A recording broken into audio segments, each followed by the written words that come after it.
보면서 걷는데 논바닥이 갈라져 있는 거예요. 말라서. 그래서 동네 어른들도 만나고 인사도 하고 통성명도 하고 너무 좋은 거예요. 여리고 도는 것처럼 돌면서 동네 세 바퀴 돌면 1시간이거든요. 계속 기도하면서 이렇게 도는데 너무 행복해요.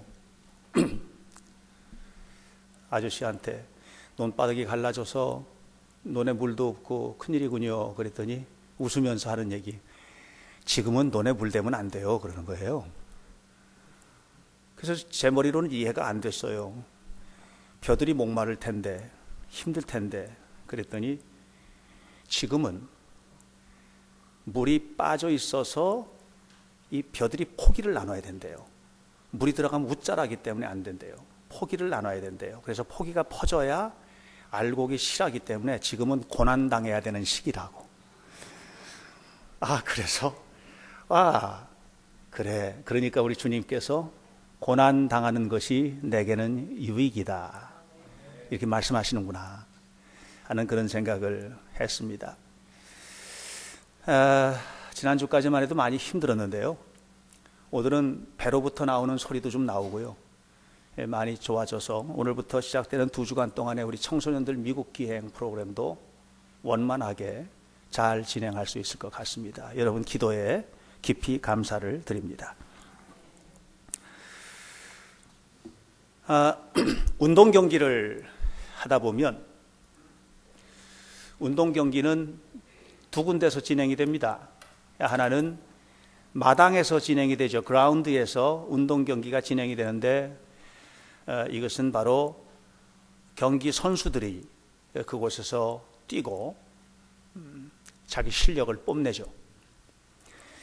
그런가 하면 그라운드 밖에서는 전술적인 운용들이 이루어지는데 굉장히 많은 움직임들이 그 속에 있습니다. 똑같은 경기를 진행을 하는데 경기장 안에서 뛰는 선수들과 경기장 밖에서 전술적으로 운영하는 감독을 비롯한 스태프들이 한 몸이 되어서 혼연일체가 될 때 그 경기는 좋은 결과를 얻게 되는 것이죠. 그런데 이 경기장 안에서 뛰는 선수들, 그리고 경기장 밖에서 경기를 운영하는 감독은 경기를 보는 관점이, 안목이 조금 다릅니다. 경기장 안에서 뛰는 선수는 물론 감독의 전술을 잘 이해하고 그대로 뛰려고 노력을 하지만 그럼에도 불구하고 이 선수의 머릿속에는 어떻게 해서든지 내가 골을 넣고 내가 홈런을 치고 어떻게 해서든지 나의 기량을, 두각을 나타내려고 하는데 관심을 갖게 되죠. 그러나 경기장 밖에 있는 감독은 선수 한 사람 한 사람을 극대화시키는 것도 중요하지만 이 한 사람 한 사람 모든 선수들이 어떻게 해서든지 전체 시간 안에서 감독이 원하는 대로 움직이고 빠지고 치고 해서 이 경기를 승리하게 할 것인지에 대한 관심을 갖게 되는 것입니다. 삶도 마찬가지라고 생각합니다. 신앙생활도 그런 것 같아요. 우리가 아닌 것 같지만 우리 개인적인 삶을 한번 보면 우리 굉장히 이기적인 신앙생활을 합니다. 신앙생활의 초점이 인생 전체를 통해서 이끌어 가시는 하나님의 관점에서 바라보는 것이 아니고 매 순간 나에게 맞춰져 있는 거예요. 이것이 나에게 유익하냐, 유익하지 않으면 화나고, 이것이 나에게 유익하면 즐겁고, 이것이 나에게 구체적인 이득을 가져다 주느냐 아니냐. 사실 하나님을 믿고 하나님 앞에 신앙생활을 하면서도 그럼에도 불구하고 실제로 우리가 신앙생활을 해가는 하루하루의 삶을 가만히 보면 굉장히 자기본위적인, 나중심적인 그런 신앙생활의 패턴을 가지고 있는 것을 보게 됩니다. 그러나 하나님은 그렇게 이끌어가지 않거든요. 저 같으면 논에 물이 다 빠졌으니까 물을 확 줘가지고 쑥 자라게 해서 벼들이 잘 자라게 하는 것이 좋을 것 같은데, 그런데 이 벼에 심겨지는 것부터 알곡을 거두는 것까지 모든 것을 아는 농부는 지금은 논에 물댈 때가 아니라는 거예요. 벼의 입장에서는 물 빨리 대달라는 거예요. 이것이 바로 삶을 살아가는 나의 관점과 하나님의 관점, 운동 경기에서 운동 경기 선수와 감독의 관점, 뭐 이런 정도의 차이라고 이해할 수 있을 것 같습니다. 사랑하는 여러분, 하나님은 우리의 일생의 과정에 관심을 가지고 계십니다. 하나님은 오늘 하루 여러분들 잘 살게 하는 데 관심이 있는 게 아니에요.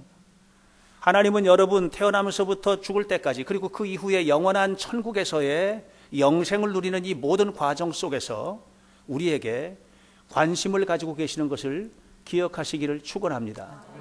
이것을 알게 되면, 제가 나이가 이제 60이 되었는데 60이라는 나이에 갑작스럽게 심각한 육신적인 질병 때문에 병원에 입원을 하고 너무 고통스럽게 아팠었단 말이죠. 이 한 주간, 두 주간, 세 주간 동안의 이 육신적인 고통의 문제가, 이것이 그냥 단순히 나의 고통의 문제가 아니고 앞으로 남은 생애 동안에 나를 사용하시길 원하시는 하나님, 그 하나님께서 이때에 필요한 고난을 나에게 주시고, 이 고난을 통해서 오히려 내 삶을 더욱더 생동감 넘치는 신앙인으로, 목회자로 헌신하도록 이끌어 가시려는 하나님의 의도를 발견하게 되는 거예요. 우리가 이것을 발견하게 된다면 불평할 수 없겠죠. 어떤 환경에서든지 우리는 불평할 수 없겠죠. 하나님께서 이끌어 가시는 그 삶에 대해서 감사하는 마음으로 살게 되겠죠. 그래서 우리는 고난도 유익이라고 말할 수 있고, 그리고 범사에 감사하라고 말씀하신 하나님의 이 말씀 앞에 순종하게 되는 것입니다. 사랑하는 여러분, 하나님은 사람을 사용하십니다. 하나님께서 사람을 사용을 하실 때에는 하나님께서는 잘 준비된 사람을 사용하신다는 말씀을 지난주에 우리가 함께 나누었어요. 그러나 이 잘 준비된다라고 하는 것을 우리는 오해해서는 안 됩니다. 세상은 우리의 외적인 조건, 우리가 흔히 말하는 스펙이라고 하는 이런 조건들이 충족된 사람을 세상은 뽑아다 씁니다. 그러나 하나님은 우리의 외적인 조건, 여기에만 관심을 가지고 계신 하나님은 아니라는 것을 우리가 알아야만 합니다. 하나님은 잘 준비된 사람을 사용하시지만, 그래서 잘 준비된 사람은 마치 물 만난 고기처럼 쓰임받게 되겠지만, 준비되지 못했을 때에 우리는 하나님 앞에 쓰임받지 못하고 또 때로는 비참하게 버림받게 되는 그런 대상이 되기도 한단 말이죠. 이렇게 하나님 앞에 쓰임받느냐 버림받느냐의 조건이 외적인 조건으로 한정되는 것은 아니라는 것이에요. 사무엘서를 보면 이제 전반기 사무엘과에 관한 이야기가 등장을 하고 나면서 이스라엘의 첫 번째 왕 사울이 세워지는 장면과, 그리고 그가 역사의 무대에서 사라지면서 다윗이라고 하는 위대한 인물이 하나님 앞에 쓰임받게 되는 과정이 등장을 하게 되는 것을 보게 됩니다. 저는 성경에서 말하고 있는 이 사울이라고 하는 한 인물을 보면 그는 우리 모두가 다 흠모할 만한 조건을 가진 존재라는 것을 어렵지 않게 알 수가 있습니다. 사무엘상서 9장 2절 말씀을 보면 이렇게 기록되어 있죠. 기스에게 아들이 있으니 그의 이름은 사울이요 준수한 소년이라. 탁월한 사람이라는 거예요. 탁월한 청년이었어요. 이스라엘 자손 중에서 그보다 더 탁월한 사람이 없을 만큼 그는 모든 조건을 갖춘 훌륭한 사람이었어요. 키는 모든 백성보다 어깨만큼 더 높았고 컸다 그랬어요. 이 머리 하나만큼이 더 큰 거예요. 건장한 청년이에요. 똑똑한 청년이에요. 외모도 훤칠하고 그가 가지고 있는 모든 조건들은 그 누구와 비교해도 절대로 꿀리지 않는 그런 인물이었다라고 이야기하고 있습니다. 사무엘서 11장 그리고 그 이후에 12장, 13장, 14장 쭉 보면 사울은 전쟁에 능한 장수였습니다. 사울은 가는 곳마다 승리했습니다. 암몬과의 전투에 승리했습니다. 모압과의 전투에도 승리했습니다. 에돔과의 전쟁에도 승리했고 소바의 왕들을 무찔렀고 블레셋 사람들을 쳐서 성경은 사무엘상 14장 47절 맨 끝에 뭐라고 했냐면 가는 곳마다 이겼다 그랬습니다. 그만큼 대단한 인물입니다. 사울은 그가 가지고 있는 조건은 세상적인 조건들, 우리가 부러워하는 모든 조건들을 갖춘 사람들이었고, 사무엘상 14장 48절 뒷부분은 뭐라고 얘기하느냐 하면, 이스라엘을 약탈하는 모든 자들의 손에서 이스라엘을 구원해내는 그런 능력을 갖춘 사람이라고 성경은 우리에게 사울을 소개하고 있습니다. 사울은 조건이 참 좋은 사람이에요. 성서학자들의 성서 해석에 의하면 사울은 왕이 된 이후에 그가 왕으로서의 통치를 하는 과정에서도 위대한 왕의 조건을 갖췄던 그런 인물이었습니다. 그는 정치적인 야욕이 불타올랐던 사람은 아니었습니다. 초기에 그랬던 사람입니다. 왕이 된 다음에 무거운 세금을 먹여서 백성들로 하여금 세금 때문에 허리 휘게 만든 왕도 아니었고, 후궁들을 줄줄이 두어서 사람들에게 고통을 주는 그런 왕도 아니었던 것을 성경은 소개하고 있습니다.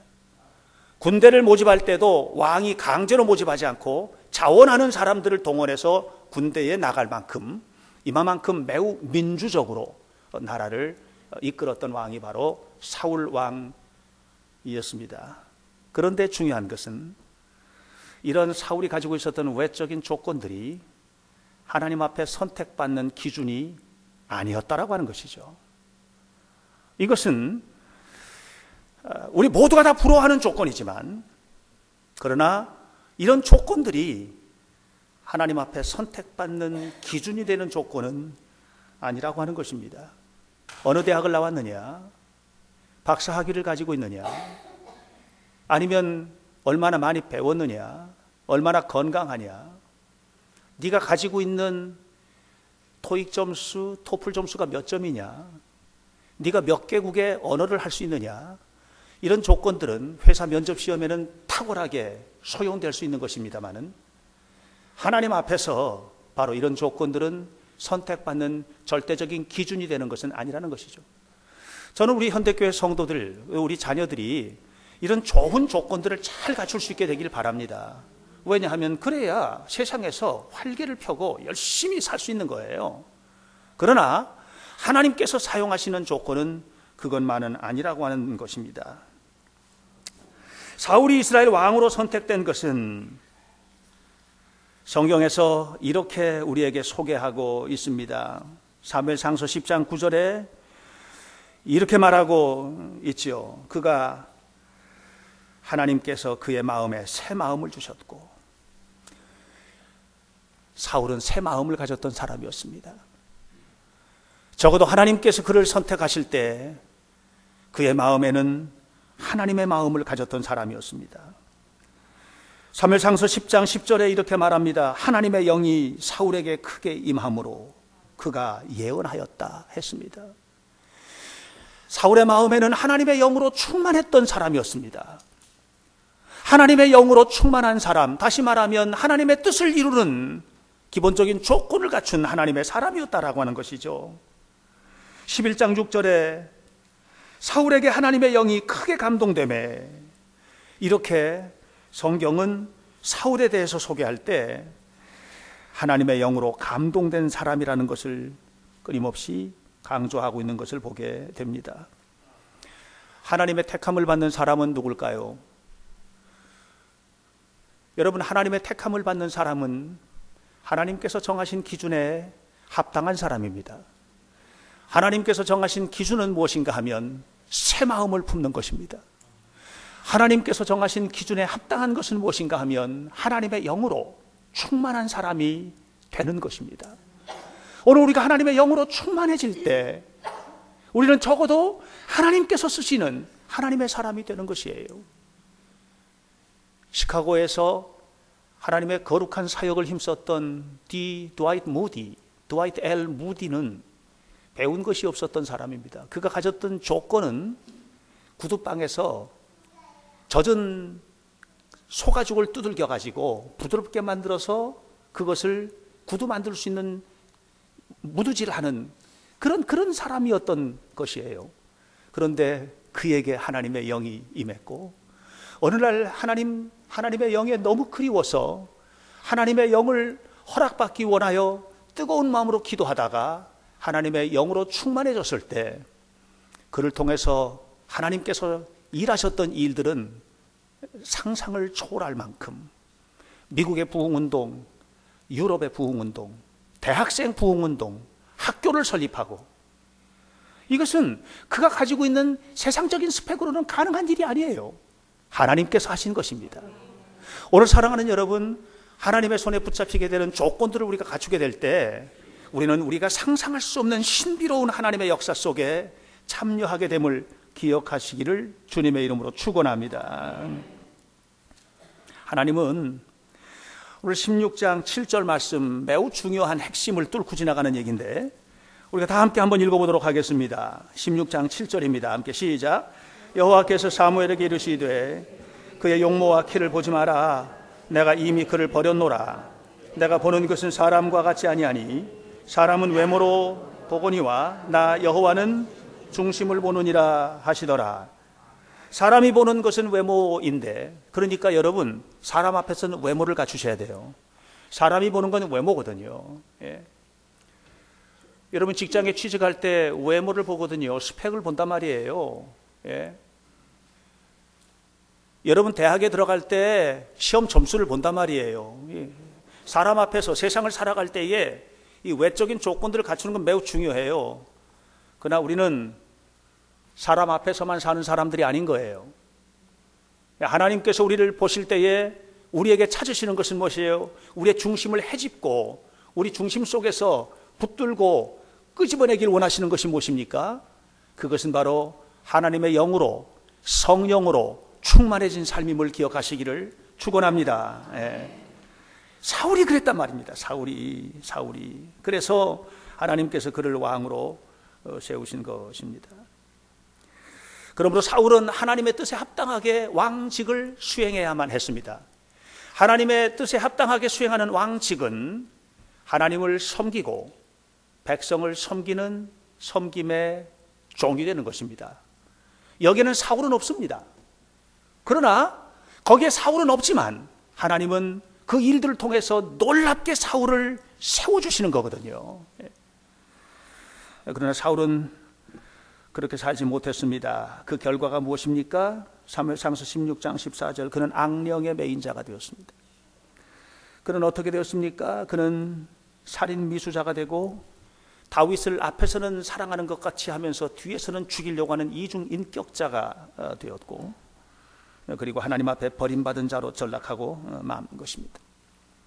운동 경기를 할 때 운동 경기장 안에 있는 선수들은 철저하게 감독의 전술에 따라서 움직여야만 합니다. 이 감독의 전술에 따라서 움직이지 않으면, 그러면 그 운동 경기 안에 있는 선수들은 그 경기의 효용성이 떨어지는 것이죠. 아무리 잘 뛰는 선수를 할지라도 감독의 전술 방향과 다를 경우에는 잘 뛰는 그 선수를 빼내고 오히려 다른 선수로 교체할 수밖에 없는 것이에요. 하나님은 사울을 교체하기로 결정하셨습니다. 저는 사랑하는 여러분, 우리 현대교회 성도들이 교체되는 비운의 주인공이 되지 마시기를 축복합니다. 예. 여러분의 인생이라고 하는 이 무대에서 주인공으로 쓰임받게 되시기를 바라요. 하나님이 주인공이 되실 때 여러분 주인공 되는 거예요. 하나님이 이끌어 가시는 그 이끄심에 순종할 때 우리의 삶이 승리하는 삶이 되는 거예요. 더딘 것 같지만은 그건 절대로 더딘 것이 아닌 것입니다. 아닌 것입니다. 사울이 하나님 앞에 버림받게 될 수밖에 없는, 다시 말하면 하나님의 전술 방향과는 전혀 다른 방향으로 사울이 자기 멋대로 움직였던 세 가지 실수가 있습니다. 그 첫 번째 실수에 예배의 실패가 있습니다. 사울은 제사장만 드릴 수 있는 예배의 권한을 가로채서 제사장 대신, 사무엘 대신 자신이 그 제사권을 가져다가 제사를 드렸던 그런 인물이었습니다. 제사 예배의 실패, 이것은 사울이 실패의 길을 걷는 첫걸음이었습니다. 예배에 실패하지 마시기 바랍니다. 두 번째로 사울이 실패했던 것은 뭐냐면 욕심에 내려놓는 것을 실패하고 말았습니다. 하나님은 아말렉과의 전투에서 모든 것들을 진멸하라고 했는데, 그런데 사울은 그렇게 하지 않았습니다. 좋은 것들, 귀한 것들 몽땅 창고에 드리고 예쁜 여자들 몽땅 왕국에 드리고 멋진 남자들 종으로 부리려고 다 구별하여 드렸습니다. 하나님께서 진멸하라고 하신 명령에 순종하지 않았던 것이죠. 왜 그랬을까요? 욕심을 내려놓지 못한 것입니다. 그리고 결정적으로는 가는 곳마다 전쟁에 승리할 때마다 기념비를 세웠는데, 하나님 승리하셨다 기념비를 세운 것이 아니라 자신을 위하여 기념비를 세웠다고 했습니다. 이런 여러 가지 실수를 했어요. 그러나 제가 성경을 바라보면서 깨닫게 되는 것은 인간은 실수할 수 있는 존재라는 것입니다. 이런 실수 때문에 사울이 버림을 받았다면 하나님 너무 가혹한 처사가 아닌가 하는 것입니다. 여러분, 인간은 실수할 수 있어요. 그러므로 사울이 이런 결정적으로 예배의 실패를 했고, 또 욕심을 내려놓지 못하고, 또 자기를 위하여 기념비를 세우는 이런 일들을 했지만, 결정적으로 그가 범한 실수는 거기에 있는 것이 아니라는 것입니다. 실수는 용서될 수 있습니다. 하나님은 용서의 하나님이심을 기억하시길 바랍니다. 하나님은 수많은 실수들을 용서하셨고, 용서 이후에 훨씬 더 훌륭하게 사용되었던 사람들의 이야기는 성경에 수를 셀 수 없이 많이 있다는 것을 알아야만 합니다. 하나님이 사울을 버리신 진짜 이유는 뭐냐? 교만입니다. 교만은 무엇입니까? 그것은 자신의 잘못을 절대로 내려놓지 않고 회개하지 않고, 그는 단 한 번도 자신의 실수를 내 실수라고 고백하지 않고, 그리고 그 모든 것들을 백성과 하나님과 환경에 돌리고, 그리고 하나님의 자리를 자신이 대신 차지하려고 했더니 교만이 결국은 사울을 버림받을 수밖에 없는 그런 위치에 서게 되게 만든 것입니다. 사랑하는 여러분, 하나님이 된다는 것은 무엇입니까? 그럼 우리의 삶의 모든 부분에서 하나님의 주도권을 인정을 하는 거예요. 하나님이 주인이 되셔야 되는 거예요. 그런데 사울은 그렇게 하지 못했던 것입니다. 그의 변명을 보면 놀랍습니다. 그가 예배권을 범했을 때 13장 11절에서 이렇게 말합니다. 사울이 사무엘에게 말합니다. 백성들이 내게서 흩어지고 당신은 정한 날 오지 않고 블레셋 사람들은 모여 있고 도대체 어떻게 해야 됩니까? 예배 드리고 전쟁에 나가야 되는데 예배는 드려야 되겠고, 그래서 내가 한 겁니다. 뭐가 잘못됐습니까? 이렇게 지금 사무엘에게 따져드는 것을 보게 됩니다. 여러분, 예배에 실패할 때 핑계거리가 돼서는 안 됩니다. 예배의 실패는 실패인 거죠. 하나님 잘못했습니다 하고 고백하는 여러분들이 되시기를 바랍니다. 하나님께서 모든 것을 멸하라고 한 것 중에서 좋은 것을 다 구별했을 때도 그는 이렇게 핑계합니다. 15장 21절, 당신의 백성들이 그렇게 한 겁니다. 내가 한 게 아닙니다. 백성들이 하나님 앞에 제사하라고 양과 소를 다 끌어왔는데 그거 어떡합니까? 24절에 이렇게 말합니다. 내가 당신의 얘기를 어긴 것은 다른 이유가 아니고 백성들 때문입니다. 백성들이 두려워서 그들이 어떻게 할까 봐 그래서 잘못한 것입니다 라고 이렇게 이야기를 하고 있는 것을 보게 됩니다. 사랑하는 여러분, 이제 핑계거리는 없는 거예요. 하나님께서 우리에게 뭔가 말씀하실 때 하나님, 제가 잘못했습니다, 잘할게요, 그러면 좋을 것 같아요. 그것이 하나님 앞에 쓰임받는 길이에요. 그게 길이에요. 예수님을 3번씩이나 부인하고 저주하고 했던 베드로가 했던 일이 뭡니까? 동구 밖에 뛰어나가가지고 가슴을 치면서 통곡하면서 내가 잘못했습니다. 뭐 그거 아니겠어요? 밧세바를 간음하고 자기의 사랑하는 부하를 전쟁터에서 죽게 만들었던 다윗이 하나님 앞에서 네가 잘못했잖아 그랬을 때 줄줄이 환경 얘기했습니까? 그 당시 상황이 그럴 수밖에 없었다는 얘기했습니까? 그게 아니잖아요. 그냥 꼬꾸라져서 했던 얘기가 뭐예요? 하나님, 제가 잘못했습니다 하고 눈물을 흘려 회개하는 것 아니겠습니까? 결국은 자기가 주인이 된 사람은요, 이 회개의 자리까지 못 나가는 거예요. 교만한 사람이죠. 하나님이 주인이 된 사람은요, 언제나 하나님의 말씀 앞에서 넘어지고 꼬꾸라지고 엎드려서 하나님 앞에 회개하는 겁니다. 하나님이 주인이신 삶을 사시게 되시기를 주의 이름으로 간절히 축원합니다. 사울은 끝내 하나님 앞에 버림받게 되고 말았습니다. 바로 그 버림받은 자리에서 사무엘상 16장에서 새롭게 한 인물이 등장하게 됩니다. 그가 바로 다윗입니다. 다윗이 등장하고 있는 것은 사울이 기름불병으로 기름을 부었지만 사무엘이 기름불병으로 기름을 부어서 이제 왕으로 세우게 되는데, 사무엘의 선택에 의해서 다윗이 등장하는 것도 아닙니다. 아니면 다윗이 내가 하나님 앞에 쓰임받고 싶어요 해서 등장하는 것도 아니었습니다. 다윗이 하나님 앞에 세워지는 것은 온전히 하나님의 선택하심에 대한 순종임을 기억하시기를 축복합니다. 오늘 우리가 예배하는 것도, 우리의 삶의 생명이 이어져 가는 것도 하나님의 선택하심에 대한 순종인 거예요. 하루하루 하나님이 나를 선택하시고 계시고 하나님이 나를 이끌어가고 계신다는 사실에 대해서 아멘 하시기를 주의 이름으로 축원합니다. 내가 생명을 살아가는 것, 내가 살아가는 모든 삶 속에서 이루어지는 모든 일들이 그것이 나의 선택과 나의 노력에 의해서 되어지는 것 같으지만 그 안에는 하나님의 놀라운 섭리와 신비가 담겨져 있다는 사실을 기억하시기를 주의 이름으로 축원합니다.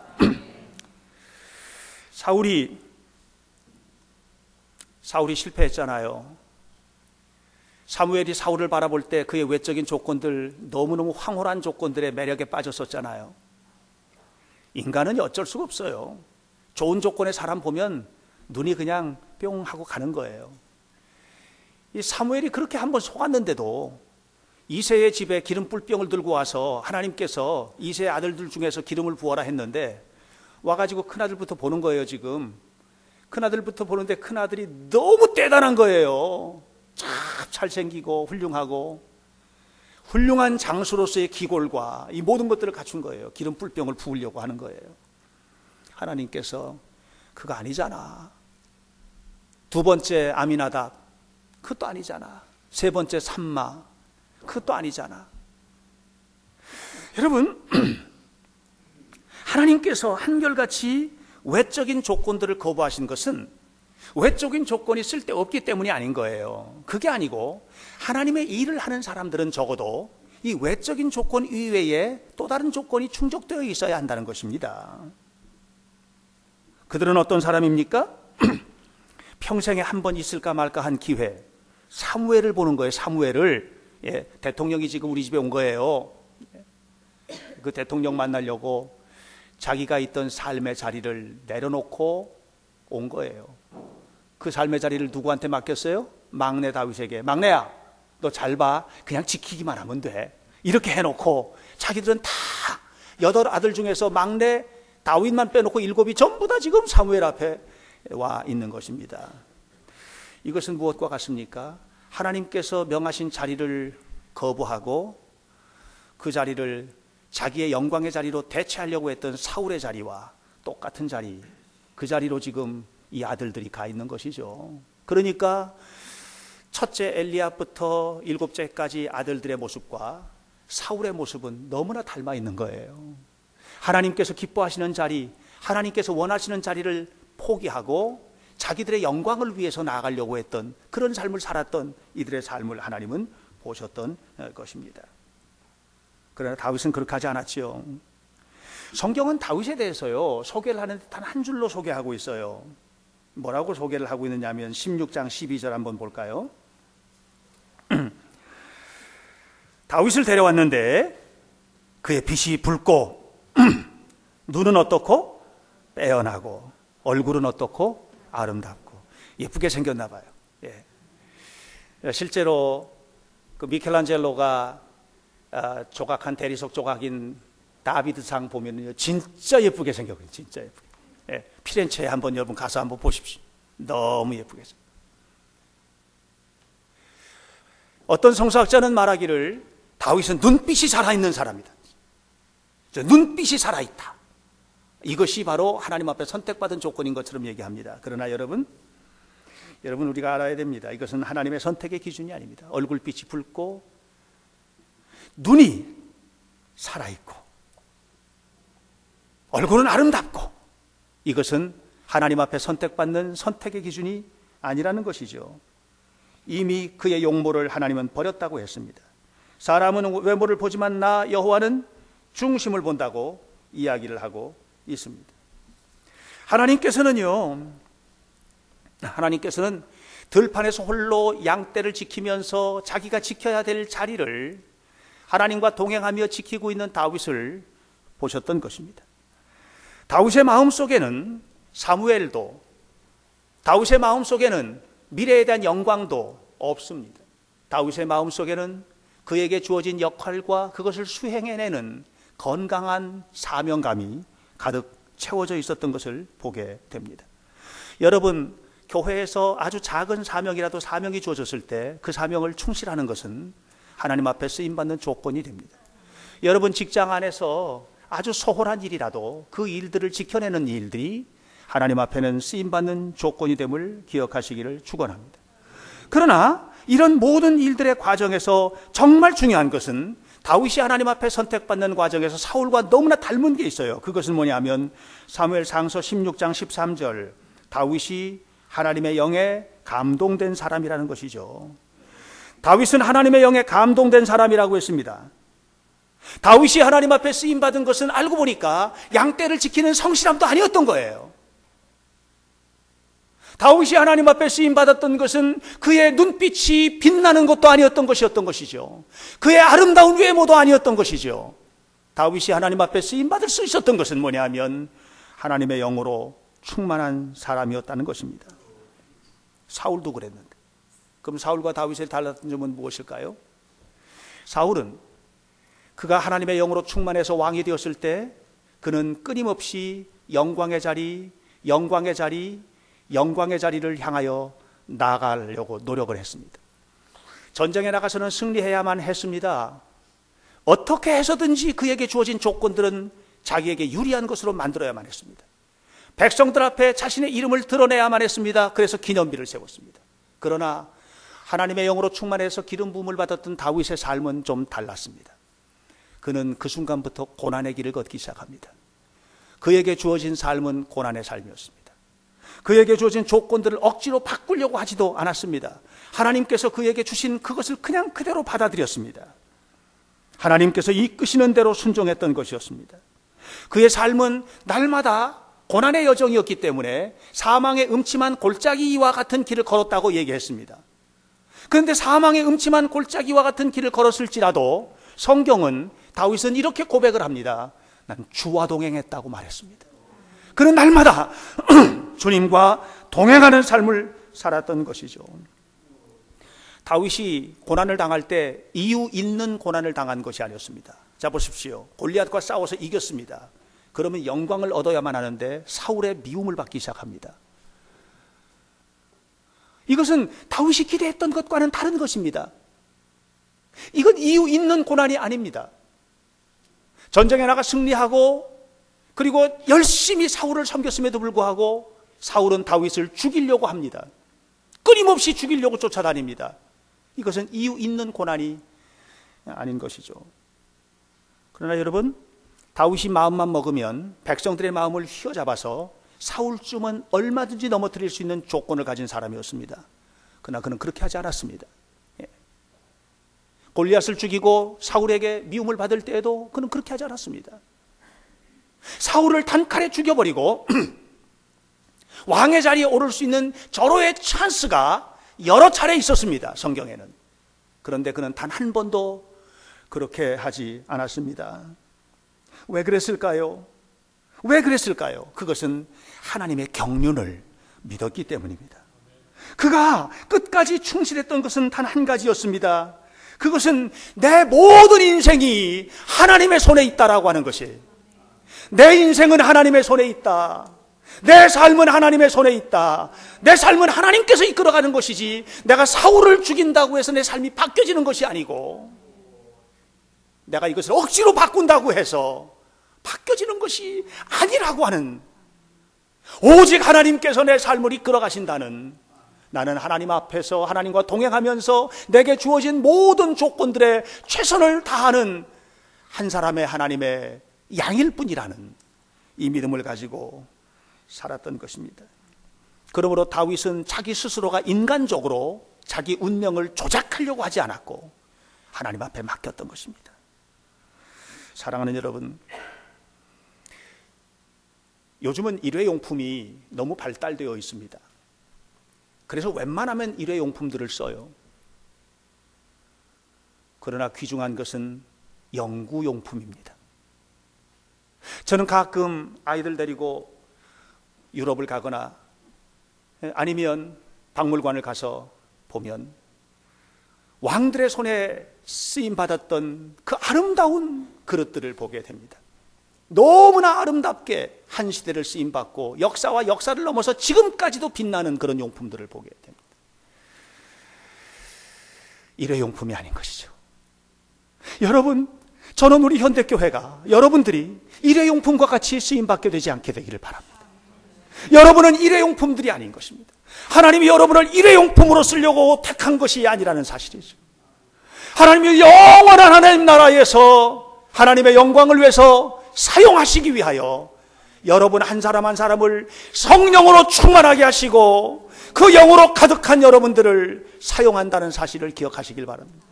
그것이 교회 안에서든 직장 안에서든 가정에서든 사회에서 어디에 있든 간에 여러분은 일회용품이 아닌 것입니다. 사울은 일회용품으로 쓰임받고 버림받았습니다. 우리는 사울처럼 되어서는 안 됩니다. 사울도 한때는 영으로 충만했던 사람입니다.